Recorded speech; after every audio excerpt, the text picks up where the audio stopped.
पूर्वांचल की चर्चित सीटों में से एक घोसी की सीट और यहां से उत्तर प्रदेश सरकार में कैबिनेट मंत्री और उनके सुपुत्र डॉक्टर अरविंद राजभर चुनावी मैदान में हैं। अरविंद राजभर जी, घोसी को अभी तक आप कितना समझ पाए हैं? अरे अभी तक हम कहिए समझ लिए हैं घोसी को। और मैं कोई भी काम करता हूं तो बिना सोचे समझे नहीं करता हूं। और जब घोसी को हमने समझ लिया, परख लिया, देख लिया सोनार की तरह, तब हम मैदान में उतरे हैं। और मैदान में उतरे ही नहीं हैं, एक संकल्पित भाव को लेके उतरे हैं, एक संकल्प को लेके उतरे हुए हैं। संकल्प है बदलाव का, संकल्प है नवनिर्माण का, संकल्प है यहाँ के जनता की जो सोच है उस सोच को धरातल पर उतारने का। तो इन सारी चीज़ों को लेकर के हम मैदान में उतरे हैं। जो आपके सामने है वो तो कह रहे हैं अभी आप बच्चा हैं, अभी आप घोसी को समझ नहीं पाए हैं। बच्चे के लिए कहावत है, खेल खेल में बदलो दुनिया। और कहते हैं ना कि बच्चे ईश्वर के स्वरूप होते हैं। तो हमारे बुजुर्ग को ये बात समझनी चाहिए कि बच्चे ईश्वर के स्वरूप होते हैं और बदलाव ईश्वर जो चाह जाए वही हो जाता है। तो हमारे साथ ईश्वर हैं, ईश्वर की कृपा बरस रही है। ये सामने बैठे हुए जितने बुजुर्ग लोग हैं, कहा जाता है बच्चे और बुजुर्ग ईश्वर के स्वरूप होते हैं। तो इन बुजुर्गों का आशीर्वाद प्राप्त हो रहा है। मैं तो खुद बच्चा, अगर कहा जा रहा है तो। जो आपके जनसभा में लोग पहुंच रहे हैं, जो तस्वीरें दिख रही हैं, ये वोट में कन्वर्ट होगा? अगर वोट नहीं देना होता तो यहाँ क्या करना था, मंत्र मारने आते। ये सभी लोग इसलिए आ रहे हैं कि लोगों ने एक आशा भरी निगाहों से हमारे तरफ देखने का काम किया है। लोगों तक ये सूचनाएं हैं कि डॉक्टर अरविंद राजभर एक पढ़ा लिखा युवा प्रत्याशी है और पहली बार इस घोसी लोकसभा को युवा प्रत्याशी के तौर पर एनडीए सरकार ने देने का कार्य किया है, एनडीए परिवार ने देने का कार्य किया है। कहा जाता है, इतिहास गवाह है कि जब जब युवाओं ने अंगड़ाई लिया है तब तब एक नया इतिहास लिखा गया है। और ये भी कहा जाता है कि युवा सोच और युवा जोश के साथ ही देश परिवर्तित हो रहा है, देश में व्यवस्थाएं बदल रही हैं, सत्ता के साथ साथ व्यवस्था भी बदल रही है। तो मुझे पूरा विश्वास है ये जितने लोग, आप एक कार्यक्रम किया, मैं एक दिन में 50-50 कार्यक्रम करता हूँ, ऐसे ही लोग जुटते रहते हैं।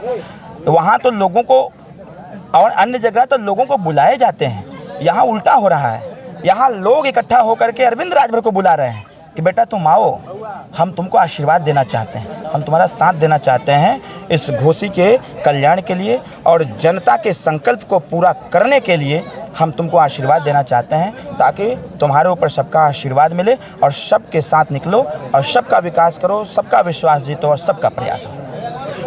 मधुबन, रसड़ा, मऊ, मोहम्मदाबाद, ये 4 वो मुख्य जगह हैं। तो इन जगहों में आप पहले वो 2 चीज़ बताइए जो घोसी के लिए पहले प्राथमिकता देंगे विकास में, जो अगर आपको मौका मिलता है तो। 5 विधानसभा में जाने, अभी आप आए हैं यहाँ ना, जिस रास्ते से आए हैं उसकी हालत क्या है? उसकी हालत एकदम ख़राब है। कौन बनवाएगा? जनप्रतिनिधि। सबसे पहली प्राथमिकता पूरे घोसी लोकसभा के जितने लिंक रास्ते हैं, हमारी सरकार ने विगत 7 सालों से बड़े रास्तों का सबसे पहले निर्माण कराया, जिससे कि ट्रांसपोर्टेशन में दिक्कत होती थी, एम्बुलेंस को जाने में दिक्कत होती थी, मरीजों को जाने में दिक्कत होती थी, इस बच्चों को जाने में दिक्कत होती थी। सबसे पहले मुख्य रास्ते को सही कराने का काम किया।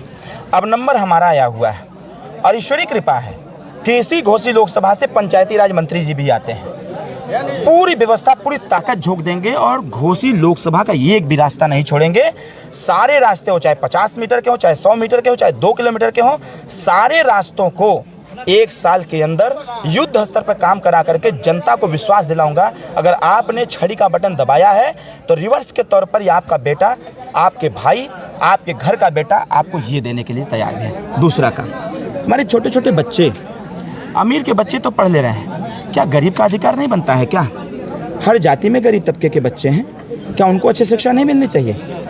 अच्छी शिक्षा दिलाने के लिए हमने अपनी योजना बनाया है कि जब दिल्ली में जनता हमको भेजेगी तो माननीय प्रधानमंत्री जी के सामने यही बात आएगी कि अगर अमीर के बेटे को अच्छी शिक्षा मिल सकती है प्राइवेट स्कूलों से, तो सरकारी व्यवस्था भी इतनी ज़बरदस्त कर दिया जाए कि गरीब के बेटे को भी अच्छी शिक्षा प्राप्त हो जाए। और हमारे मऊ जनपद में एक बड़ा अटल आवासीय विद्यालय बना करके हम वहाँ पर जितने मजदूर, कमज़ोर, गरीब के बच्चे हैं उनको पढ़ाने का बंदोबस्त करेंगे। तीसरी चीज़, इस मऊ जनपद का जब कोई पेशेंट इलाज के अभाव में उसकी मृत्यु होती है तो बड़ा तकलीफ होता है। जब हम जैसे लोग फ़ोन करते हैं प्राइवेट अस्पतालों को और जब प्राइवेट अस्पताल कहते हैं कि ये गंभीर बीमारी है, इसका इलाज यहाँ नहीं हो सकता है, इसको बड़े अस्पताल में ले जाने की आवश्यकता है, और जब उसको रेफ़र करा करके BHU भेजते हैं, गोरखपुर भेजते हैं या फिर लखनऊ भेजते हैं, और फैजाबाद जाते हैं, जब वो दम तोड़ देता है तब कलेजा रोने लगता है कि अगर हमारे क्षेत्र में अगर एक PGI होता जो गवर्नमेंट के द्वारा संचालित रहता,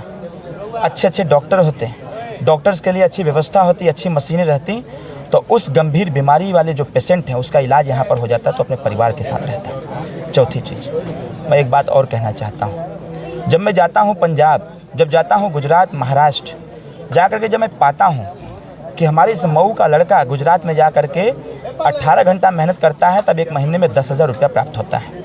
जब उससे पूछता हूँ कि कैसे जीवन यापन करते हो, जो वो बताता है कि 5,000 रुपया चला जाता है, रूम का किराया चला जाता है, और 5,000 रुपया बचता है, उसमें से 2,000 रुपया का खर्ची चला जाता है, 3,000 रुपया बचता है। जब माँ और हमारा पिता या हमारी बहन या हमारी बहू या फिर हमारी पत्नी जब फ़ोन करती है कि दादी की तबीयत ख़राब है या माँ की तबीयत ख़राब है, तो मैं विवश होकर के कर्जा लेकर के भेजता हूँ। मेरा प्रयास ये होगा, माननीय प्रधानमंत्री जी से बात करूंगा और वो व्यवस्था बनाऊंगा कि मऊ जनपद में वो छोटे छोटे लघु और कुटीर उद्योग को स्थापित किया, जिससे कि मऊ के लोगों को यहीं पर रोजगार मिले। अब हमारे क्षेत्र का कोई भी युवा वो बाहर कमाने नहीं जाएगा, वो यहीं पर काम करेगा, अपने परिवार के साथ रहेगा, परिवार के साथ रह करके हमारे मऊ को आई लव मऊ नहीं वी लव मऊ कहने का काम करेगा, मऊ को और आगे बढ़ाने का काम करेगा। तो छोटे छोटे सवाल मैं कर लेता हूँ। अरविंद जी, आपको कहीं जाना है, जिस तेवर के लिए आपकी पार्टी जानी जाती है, जो लड़ाई आप लोग लड़ते हैं, ये जीतने के बाद वो तेवर दिखेगा, क्योंकि सत्ता पाने के बाद लोग बदल जाते हैं। तो वो लड़ाई जो गरीबों के दुख की बात आप कर रहे हैं, जो चीज़ें अभी आप बयां कर रहे हैं, वास्तव में उस चीज़ से अगर आप परिचित हो तो ये लड़ाई आगे जारी रहेगी। हम मॉडलर पॉलिटिशियन नहीं हैं। मॉडलर मैंने बोला है, मैं जन्मजात राजनीतिक हूँ, पेट में था और पैदा हुआ तब से राजनीति में हूँ, और मेरे जीवन का उद्देश्य बस एक है, नव निर्माण और महापरिवर्तन का आगाज़ करना। मेरे पास कोई विश्वविद्यालय नहीं है, मेरे पास कोई पॉलिटेक्निक और ITI कॉलेज नहीं है, मेडिकल कॉलेज नहीं है, मेरे पास कोई फैक्ट्री नहीं है कि मेरा ध्यान उधर रहेगा। मेरे पास एक ही फैक्ट्री है, मेरे पास एक ही मेडिकल कॉलेज है, मेरे पास एक ही व्यवस्था है, वो जनता। और जनता के हितों के लिए सर्वस्व न्यौछावर करने के लिए अरविंद राजभर तैयार रहता है। आपको याद होगा पत्रकार बंधु, 2018 में मैं मंत्री था, हमारे पिताजी मंत्री थे, एक झटके में इसी जनता के सवाल पर इस्तीफा दे दिया था।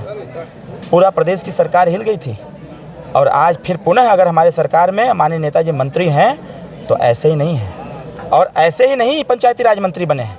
हमारी सरकार को भी पता है कि अगर कोई नव निर्माण कर सकता है, बदलाव ला सकता है, तो ओम प्रकाश राजभर। और ओम प्रकाश राजभर को माननीय मुख्यमंत्री जी ने अपना विभाग देते हुए कहा कि जाओ ओम प्रकाश राजभर, अपने घोषी के साथ साथ प्रदेश का कल्याण करो ताकि प्रदेश आगे बढ़ सके। तो मैं आपको विश्वास दिलाता हूं और आपके दर्शकों को विश्वास दिलाता हूं, ये युवा है, और युवा बदलाव लाता है, बदलता नहीं है। अरविंद राजभर अपनी लड़ाई किससे मानते हैं? कौन है जिससे लड़ाई रहेगी? अव्यवस्थाओं से, अशिक्षा से, बेरोजगारी से।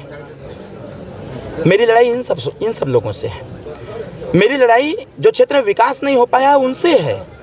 मेरी लड़ाई उनसे है जो जिस गांव का रास्ता नहीं बन पा रहा है, मेरी लड़ाई उस रास्ते से है कि मैं तुमको ठीक करूंगा। मेरी लड़ाई उस हॉस्पिटल से है जहां पर सही इलाज नहीं मिल पाता है, मैं उसको ठीक करूंगा। मेरी लड़ाई उनसे है जो बच्चे पढ़ने जाते हैं और सही से शिक्षा प्राप्त नहीं, मुझे उस अशिक्षा से लड़ाई मेरी है। मेरी लड़ाई किसी प्रत्याशी से नहीं है, मेरी लड़ाई इस व्यवस्था को बदलने से है। मेरी लड़ाई यहाँ के लोगों में जो अविश्वास उत्पन्न हुआ है, मेरी लड़ाई उस अविश्वास से है। मुझे अविश्वास को परिवर्तित करके, अधर्म को हरा करके धर्म को आगे बढ़ाना है। धर्म होता है कर्म के आधार पर, धर्म को हम डिफाइन कर सकते हैं, और मेरा कर्म ही मेरा धर्म होता है। तो अरविंद राजभर को आप सुन रहे थे, NDA के प्रत्याशी हैं, और सुभाषपा की बात करें तो सिर्फ एक सीट मिली है जिस पे ये खुद चुनाव लड़ रहे हैं। बाकी इनके बातों को सुनकर आप क्या सोचते हैं, कमेंट बॉक्स में अपनी राय भेजिएगा, और घोसी की जीत किसकी होगी यह भी अपनी राय भेजिएगा। मैं अगले किसी वीडियो में फिर मिलूंगा, तब तक के लिए बहुत बहुत धन्यवाद।